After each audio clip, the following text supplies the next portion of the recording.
The Jazz went to Denver last night and dominated for long stretches, even though it was a tight game at times. I, for one, never felt like the Jazz were going to lose that game. The Denver Nuggets are good. The Jazz are just better with the way those rosters are constructed now. But the obvious elephant in the room next to me is that Rudy Gobert did not play last night. He has a non-COVID illness that kept him out of that game. And Udoka Azubuike got his first career start and I guess played well. People are raving about his performance this morning. I am not one of those. We'll talk about him. Bojan Bogdanovic gave you 36 points, carried the team. But Jake, you said before the show that you were a little concerned about Donovan Mitchell. Yeah, I felt like Don, and this isn't just last night. I mean, I think it's the last couple of games. I feel like Don is just not 100% right now. Like whether it is the back or he's just not feeling it or whatever it is, he's just not 100% of his usual self. Like last night, you look at the stat line. The big thing that stands out to me in his game right now is 1 of 9 from 3. I'm not saying that Don's got to be 5 of 9 from 3 last night, but 1 of 9, we all know he's better than that. And I think that, looking at the point totals and the plus minus, like you're a -1, but you've only got 17 points, that's just not a typical Donovan Mitchell stat line. And so it's kind of like just watching that game, I was a little curious, where is Don at right now? Like, is he obviously he's out there playing 36 minutes. He's contributing and doing his thing, but we're used to seeing Don being a 25 to 35 point a night guy for this team. And, you would think going to Denver, playing your rival, that Don would have a big night. And it turns out that night did not happen for him. That was, Bojan last night. So I don't know. It's just something to pay attention to. I'm not saying that Don's got some major injury, but clearly he is not his typical 25 to 35 points a night, 7, 8 rebounds, some assists. Like that's not where he's at right now. And that's definitely something to pay attention to. Yeah, I mean, I guess I probably should make more of it than I am. I just don't. I'm not worried about him. I think it's January, early January, and yeah, he's probably battling a back injury. I would agree that low back that he missed the game for the couple of games for the other week is probably not ideal. But I'm more concerned about the depth of the Jazz behind Rudy Gobert because you're starting to understand what we've talked about all season long on this show, and that is that outside of Rudy Gobert, the Jazz are just not very good defensively. And without Rudy Gobert in the lineup, the Denver Nuggets attack the basket all night long. And we saw, a high level of confidence in the Nuggets playing in the paint. And I think you saw guys like, Aaron Gordon freely going to the basket. And you saw Nikola Jokic freely, getting rebounds, going to the basket, uncontested almost. Like, that's my biggest concern, Jake. I think what we saw last night was a continuing trend of incredibly lackluster defense out of the Utah Jazz. Yeah, and I think they're just as a team right now, I think trying to figure it out on that end. And I don't know, obviously when Rudy Gobert is out, that's never going to help this team, right? That's never going to help any team. But I think, when you look at, like, the interesting thing last night, as I look at the box score here, is you have this situation where in the point column, you're looking pretty good, right? Like you've got Royce with 13, you've got Bogey with 36, you've got Conley with 10, Don with 17, you've got, Rudy Gay with 18 and Jordan with 13. So you've got many guys in double figures, which is what this team needs to do to win games. But then you go down to the Nuggets box score, and the thing that's really troubling is I look at, their best player in Nikola Jokic having 21 boards on his own last night. And that, to me, is what it stands out to me. Like, hey, as a team, that Rudy is out tonight. That. And so I would be, if I'm a team and I know my big is out, I'm going to be looking to play a real physical brand of defense and keep Jokic off the glass as much as possible. And that wasn't happening last night. And I think we've talked a lot about how this team, could really use, in terms of the trade deadline, could really use some tough, an addition of a guy who has some grit, has some toughness, and that I think was on full display last night. So was it a good win? Yes, it was a good win. I thought they played really well, but I think this defensive, toughness, that end of the floor just needs work. And I don't know if that's going to come just simply from Gobert coming back, or if there is something that the coaching staff can do, but they need to figure it out, because when when you look at the schedule, there's good teams coming. And when those good teams come in, you want to be ready for that. We don't want to have to talk about how, you lost the rebounding matchup again, or you didn't do your job on that end, and that's why you lost the game. But what does that mean, though? I mean, obviously, Udoka Azubuike is a guy that a lot of Jazz fans have been waiting for through this ankle injury. I was highly unimpressed with his performance last night. And if this is a guy that played at a major university and he's going to be the next Rudy Gobert, he is heavy. He is unathletic, in my opinion. And I just don't see that he's anything more than a 10, 12-minute a night guy, if that, in the NBA. Yeah, I mean, he needs development. There's no doubt about it. I think I agree with you. He is a very heavy, plodding player. He's definitely not light on his feet. Yeah, he lumbers. That's a good word for it. He lumbers. And I think, that can be used to his advantage. I mean, you can if you know how to use that, you definitely can work with that. But I think that last night, was the first time we saw meaningful minutes for him in how long? I mean, the first time this season, certainly. And this kind of plays into this conversation about playing the young guys. Last night I would have thought that Jared Butler would have got a sniff. Did he get a sniff? No, he didn't. He didn't play. So Azubuike is a guy that I think could be serviceable if you develop him. I think, he could be a 10 to 20 minute a night guy when you need that from him. But right now he's not that. Right now I think he's somebody that, is just purely a emergency relief guy. That's what he is. Yeah, and I think the interesting thing is that you learn about the value of guys when they're gone. And I think certainly Hassan Whiteside is somebody that's very important to this team. There's no doubt about that. But I also say, what's the value of Bojan Bogdanovic right now? Because the performance he put up last night, hitting big threes, I thought that dunk that he had with the left hand was pretty incredible. For my money, and I know you're probably tired of hearing me say this, Bojan Bogdanovic is a critical piece to this team in two ways. I think he's your best, most valuable trade chip. And I think if you want to keep this team together and win now, he's a guy that has to have 20 points a night. And he's not been that guy. Of late, he's played better, but this is a guy that's averaging, 17-something points a game. Jake, I think he is a really important part of what the Jazz do well when he plays well. Yeah, and it's funny, he always steps up against Denver. Last year, the infamous 50-point bogey performance at home happened, and again, last night, 36 points, and he plays really well. And I think that a lot of the Bojan's not putting up 20 a night issue is that he's not getting enough opportunities to put up the 20 points a night. And I think that's not on him. Like, I think a lot of times he can't get the ball. A lot of times he's in a position to go and rebound or just simply play defense, and that's what I mean. That's why I think the Don thing is important, because when Don is not feeling himself, right? When Don is not playing up to 100% of his game, other guys will suffer because of that. And what I mean is if Don is not facilitating at the level he needs to, or not making the right play 100% of the time, guys like Bogey won't see the ball enough. And so last night,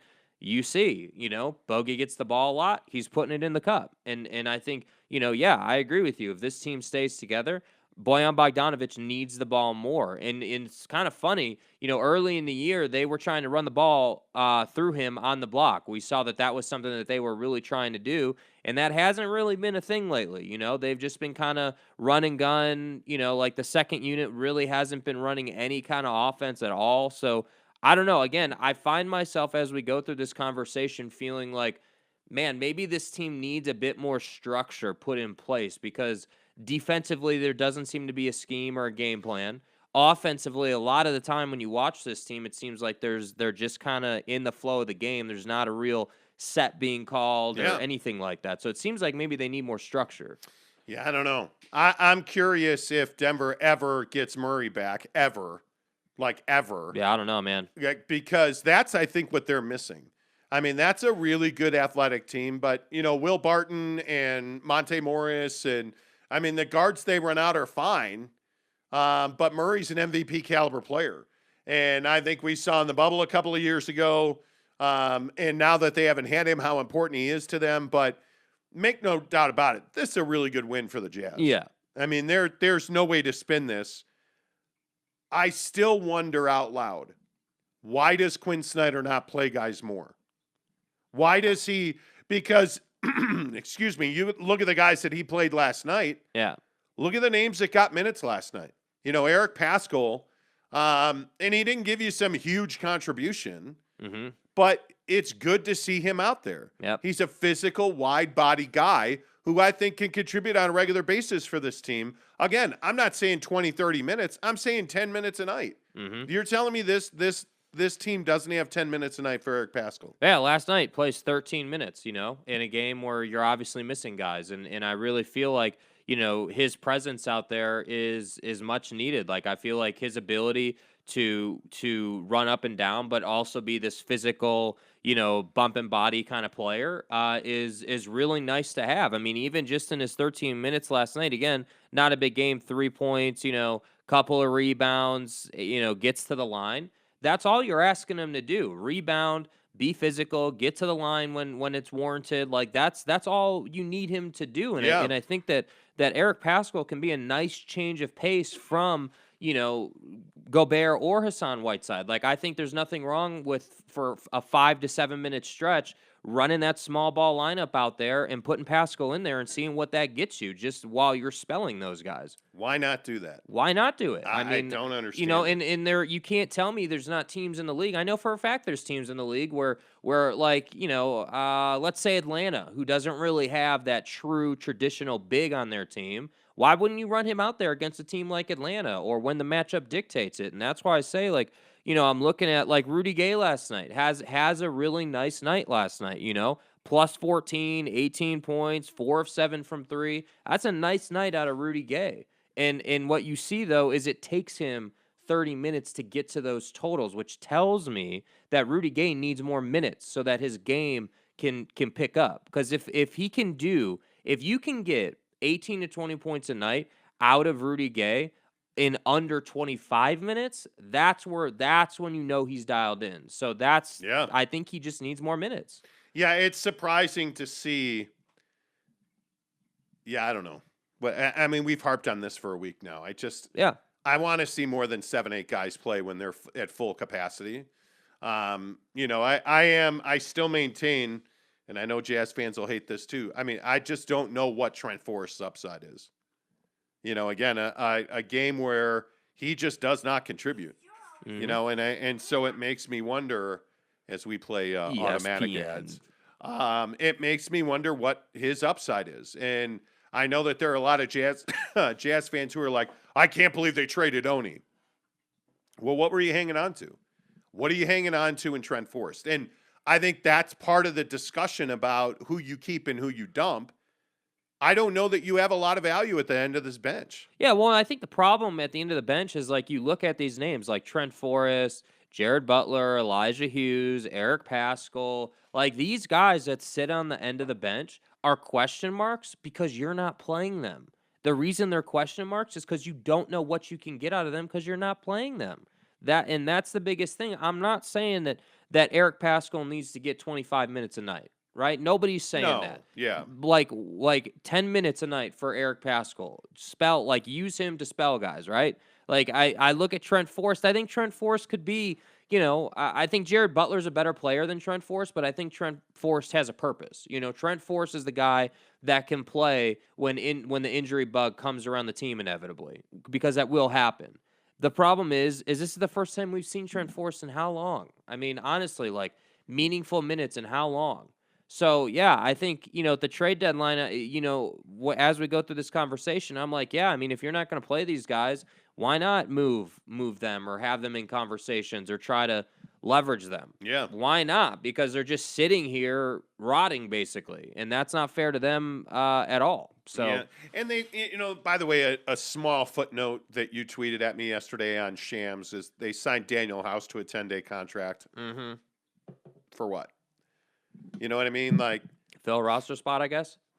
Yeah, I mean, he's that guy that gets you to the minimum, I guess, right? I mean, I I guess. think, and what you're seeing, I think the Jazz are lining themselves up for the trade deadline. Yeah. I continue to say that, and we can all agree or disagree or whatever. I just think they're lining themselves up for the deadline because I really don't know what else you would be doing with a guy like Daniel House. I mean, filling a roster spot. Yeah. But I think they're going to be very active. I really do. Would you trade Bojan Bogdanovic? Yeah, he would be in conversations for sure. I think, you look at this team, right? Because here's a question you have to ask yourself if you're someone who wants to keep Bogey. And this conversation has nothing to do with Bogey's performance on the floor in terms of whether to keep him or not. I think when you look at the rest of the roster, he just happens to be a guy that's got, one of the highest levels of value in the trade market. So Yeah. when I look at him, I'm like, yeah, man, I mean, this is a guy who in a against a good team put up 36 points. And he's also somebody who's getting paid. So when we're $27 million into the luxury tax, that's somebody I want to look at as potentially being able to move to get players back. So it really just depends like what their mindset is, but you can't tell me that they're just going to sit here and leave this roster as it's currently constructed, because that back end of the bench, I agree with you, needs a lot of work. So someone like Bogdanovic can get you quite a bit of value in that area of the roster. So I wouldn't be surprised if he was in conversation at all. Yeah, it'll be interesting to see what the Jazz do. It really will. Let's get some comments in here. Appreciate you guys being here every day as always. Edgar Garcia says, "Good morning, my boys." I still have this morning rasp. Yeah. Don't be a cock. Yeah. It is, what, and I'm dealing with, like, it's really uncomfortable. Like, I don't know what it is. One, I know I'm dehydrated. I rarely drink enough water, and I try every day. But I woke up at midnight last night with just right in the upper middle of my back, I get this muscle pull. Mm-hmm. And it was excruciatingly painful. Like, that was one of the most painful things I've dealt with recently. And then this morning, like the last couple of mornings, I've woken up just with like a froggy voice. Yeah. And I hope I'm not catching the HIV or anything, but it is just, or excuse me, the vid. Yeah, thank you. As you said last week, the Jake, coronavirus. Jake's like, it's the vid. Sorry, I'm not in the cool kids. Yeah, uh-huh. But I just occasionally wake up with this frog. It's terrible. So, Edgar, good morning to you. Snuka, what's up? Good to see you. Edgar says, I honestly feel like subconsciously the lack of movement and trades to move towards a championship is starting to weigh on him. You mean Donovan? I would guess. I guess Donovan. I don't know. You have to clarify. I'm not worried about Donovan Mitchell. This is a big, big talking point. I saw it a lot on Twitter last night. He is your best player. He is a superstar. He does not look 100% to me, but he never looks 100% to me. Yeah. Donovan Mitchell is that guy that runs around like an old man who's got back problems. I mean, that's just how he's always been. So I think he's just not shooting well right now.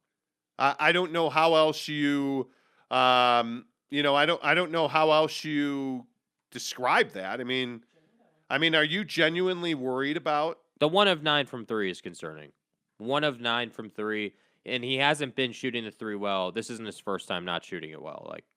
No, I mean, I don't know. I guess I'm just not. I mean, the guy's scoring 26-something points a game.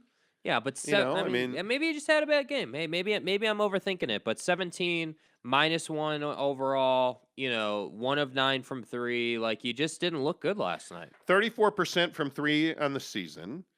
5 dimes. A steal. I mean, he's averaging 25.5 points a game, which is above his career. Yeah, I mean, for the season he's fine, but I'm talking about the last probably 10, 12 games. It's just not been the usual out of him. Yeah, I mean, he's had. I mean, I could go back to didn't he score 40 points against Minnesota? Like, I think he's fine. I'm not worried about Don at all. I think it's tough when you rely on a 3 that much. And by the way, Mike Conley's having a career year. Yeah. I mean, he has, and this is the conundrum with Bojan Bogdanovic. Uh-huh. This is what's so frustrating about Bogey is that he's capable of 40 points every night. Yeah. He has that ability, and we just rarely see it. Yeah. How are you averaging 17 points a night, but yet you're able to score 40, 50? Why is Bojan Bogdanovic not a 20-point a night guy? Because they don't feed him consistently. Yeah. That's what it is. He doesn't get opportunity enough. I guess. It's very frustrating to me. If you watch the game, I mean, if you watch their games, and you do, you know that there are times where he doesn't see the ball for long stretches, like 8-9 minutes, long time, and that's the problem. Yeah, I don't know. I think you need more from Bogey, and I think with Mike Conley playing offensively the way he's playing, I've watched Mike play a lot of basketball in my life. I don't know that I've ever seen him shoot the three this well, this comfortably, this smoothly. His ability to orchestrate the offense.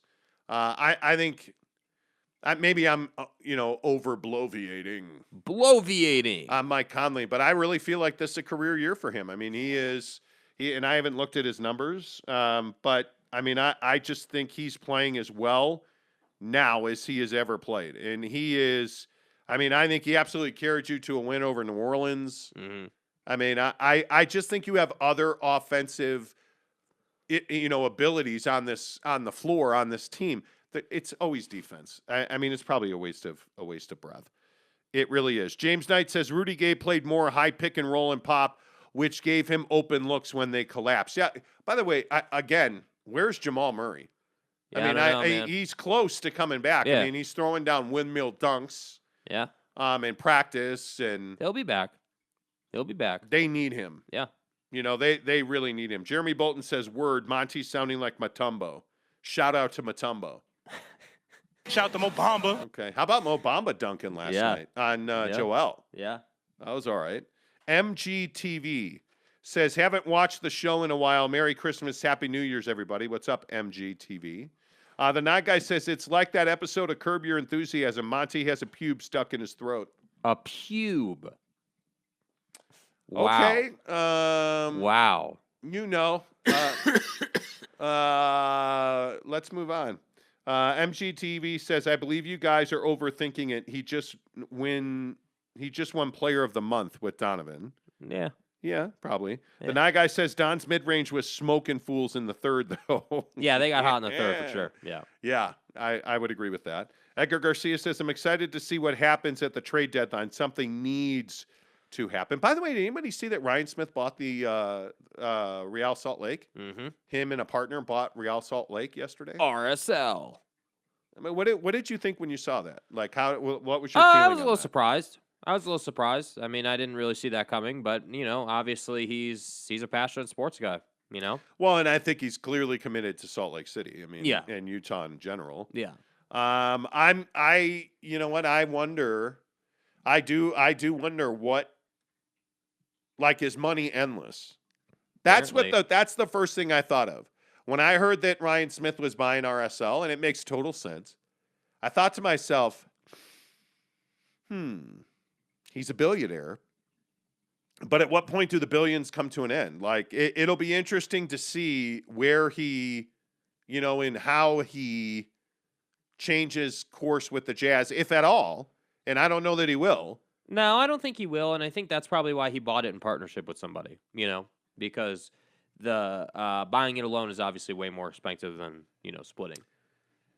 And it's a sad ending, by the way, and I don't know how many people have even followed this, but the culmination of Deloy Hansen's ownership and his impact positively on our community, it's unfortunate because I think Deloy he's a titan in this town, and it's unfortunate the way, things have come crumbling down on top of him. Now he did it to himself with his own words. Like, don't get me wrong, but I just think it's an unfortunate ending there. By the way, the other thing that's interesting is what does this mean for RSL, like radio wise? Because if you think about Ryan Smith essentially owns the Zone Sports Network. Uh-huh. Is he really going to leave RSL on his main competitor at ESPN 700? No, probably not. And what does that mean for Bill Riley? Does Bill Riley remain the voice of RSL? I mean, I would hope so. I mean, he's always been. Yeah, that's an interesting question. I think that's a very, very interesting conundrum. You never know. Because part of the ease of Deloy owning RSL is that Deloy Hansen, for those of you who don't listen here in Salt Lake City, Deloy Hansen owns Broadway Media, which owns ESPN 700. And ESPN 700 is the flagship station of Real Salt Lake. So the question is, with MLS being a pretty, big deal here in the Valley, in Salt Lake City, with it being such a prominent mark, what does Deloy Hansen's ESPN 700 do with RSL? Yeah, it's a fascinating thing. I think that anytime you have that sort of, hey, this guy owns the station, but then, the other guy owns, this, like the whole, you just have this dynamic at play. Like, it's interesting to see how that works out and how, business is done, and that's what it remains to be seen. It really is, isn't it? I mean, when you look at the way, excuse me, I'm clearing that pube again. Right, yeah. When you look at the way that billionaires do business, yeah. They're not often nice to each other when they're in competition. Mm-hmm. So I look at Ryan Smith in RSL, and he immediately took the Jazz and put them on KSL. Right. Right? Immediately. Yeah. So one would have to think that Real Salt Lake probably isn't long for ESPN 700. Probably not.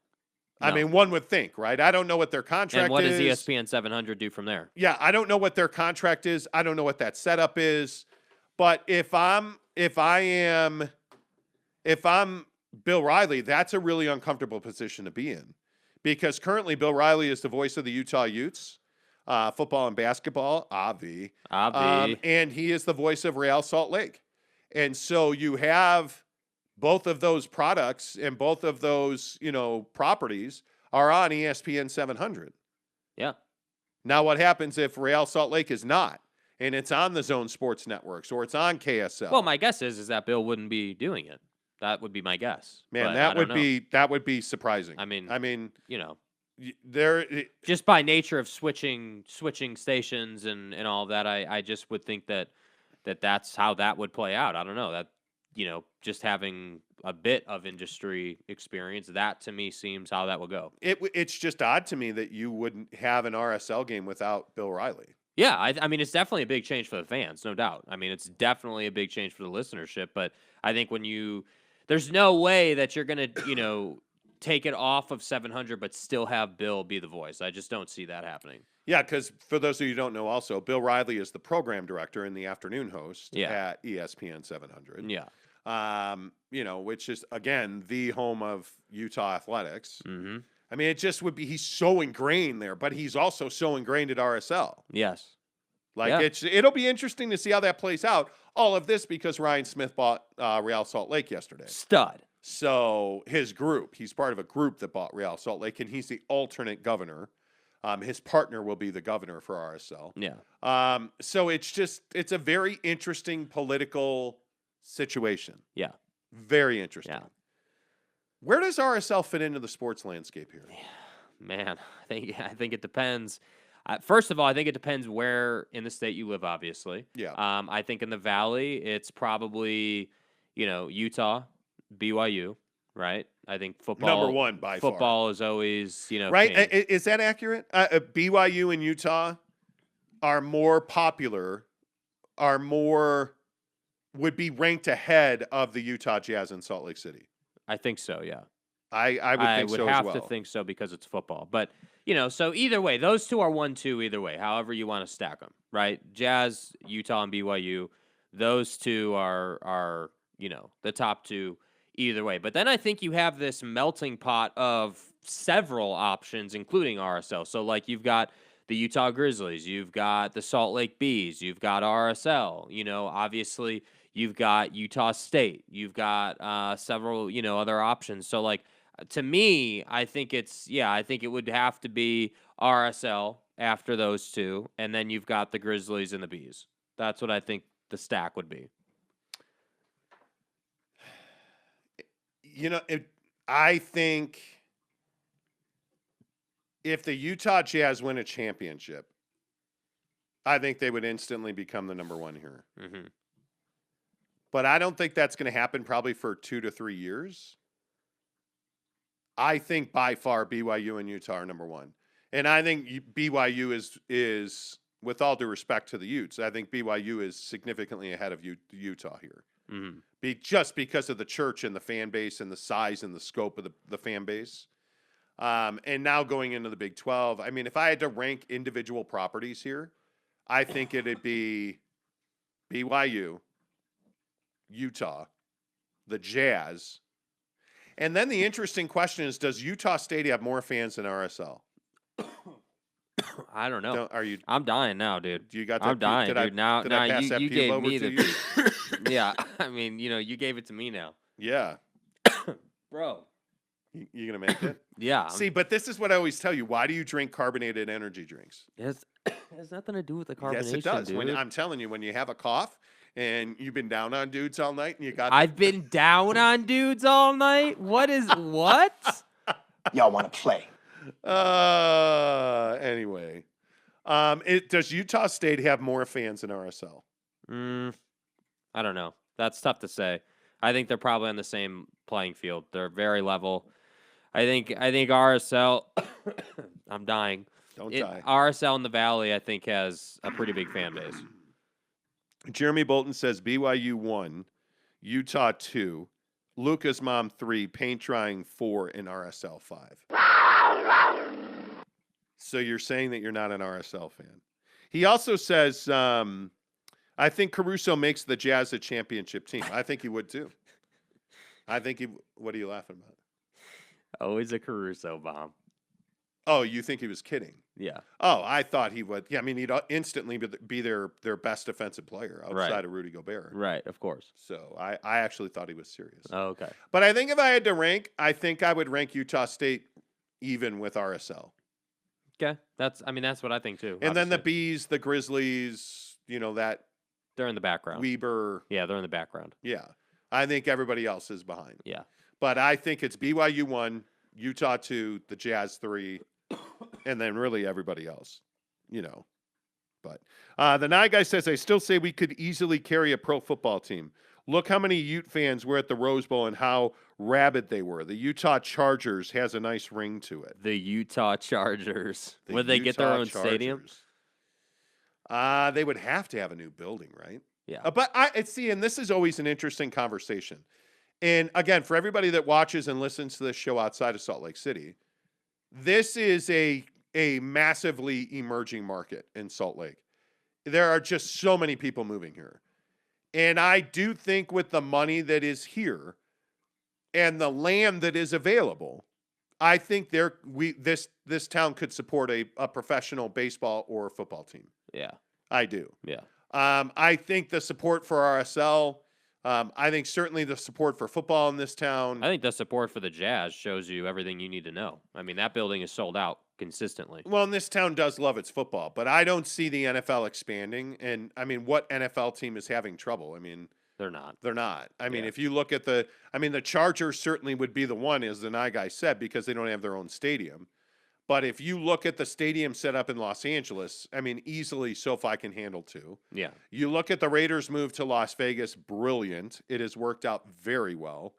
And there's not another team that's really in peril. Yeah. I mean, Major League Baseball is probably not going to come to Salt Lake City before, Charlotte or Spokane or Tacoma. Uh-huh. Not Tacoma, but I don't. The idea of another professional sports team here, I think, is very difficult. Yeah. Very difficult.